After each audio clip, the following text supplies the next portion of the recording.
Hey guys! So today I want to discuss what happened with this cloud painting and how it almost never happened.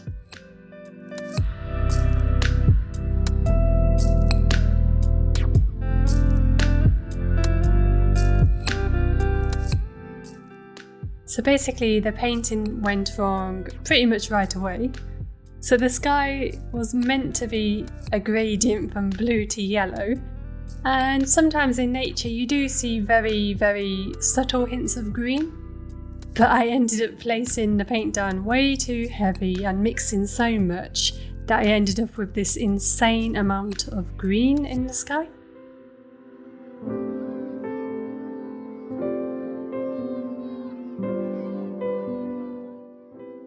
So it was at this point I almost gave up. I kept looking at the sky and was like, well, that's ruined, there's no way to fix this. I did try to glaze on a few more layers of blue to try and attempt to hide the green, but as you can see, it didn't work. What made it so difficult was that this so-called mistake happened right at the start, and I couldn't at this point see where the painting was going. And it sort of felt like carrying on would be a huge waste of time and effort. So at this point I stopped painting, and I was really annoyed with myself for making such a silly mistake. I already knew from experience that when you do gradients with essentially two opposite colours, you really need to layer them carefully to avoid them mixing or becoming muddy. So I just left the painting sitting on the easel for a good few days, and each time I looked at it I was still feeling quite annoyed with it, and I did almost throw it away, but that frugal part of me kept saying that it's a waste of paper. So first I thought about maybe abandoning the initial cloud painting idea and maybe use the background for something else, but then I just thought, you know what, let's just finish it anyway. At the very worst I'll hate it, but at least I'll learn something on the way.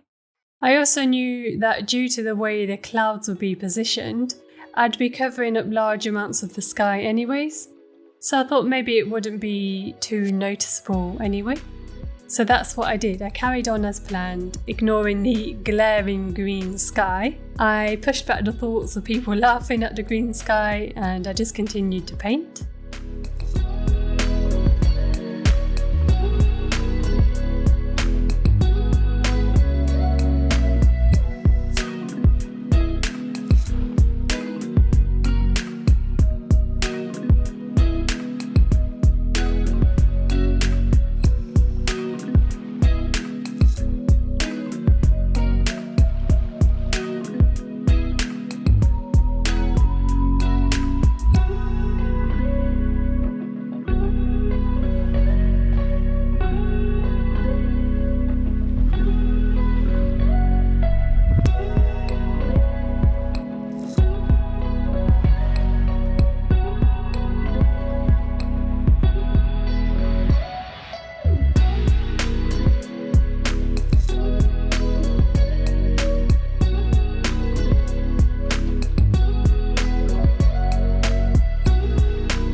Then around halfway into the painting, I got to this stage where I wanted to add like a hazy, misty effect around the clouds. So this meant glazing on layers of white paint over the green part of the sky.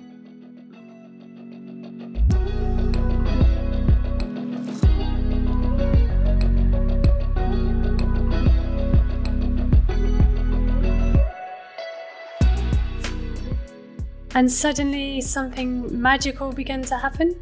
The painting itself began to transform. The green part of the sky began to add something more special and unique, almost fantasy-like to my cloud painting.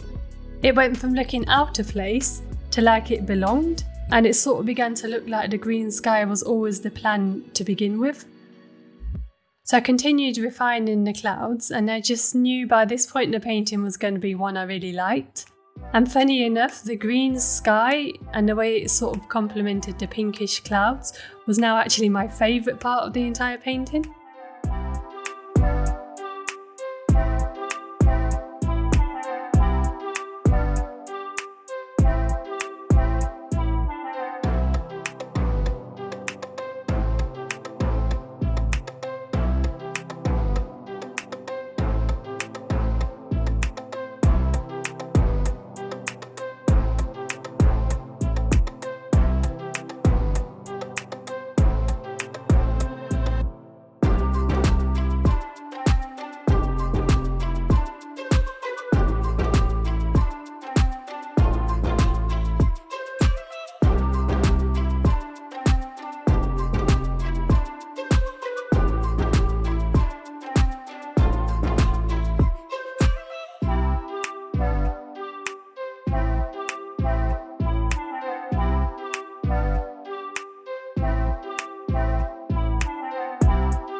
So I wanted to share this experience with you as artists we have all made mistakes. But as Bob Ross himself said, there's no mistakes, there's only happy little accidents. And how true is that? If I had given up and thrown away the painting, I would have never given it a chance to turn into something special. Of course, in this case it did actually work out for the best. I've also had paintings that have gone wrong and I've never been able to fix. But you can't be afraid to fail. In a way, I love my failed paintings almost as much as my successful ones, just because I tend to learn a lot more from the ones that fail. So if you ever do find yourself in the same situation, please don't be afraid to carry on. And who knows, maybe you will end up with a magical green sky too.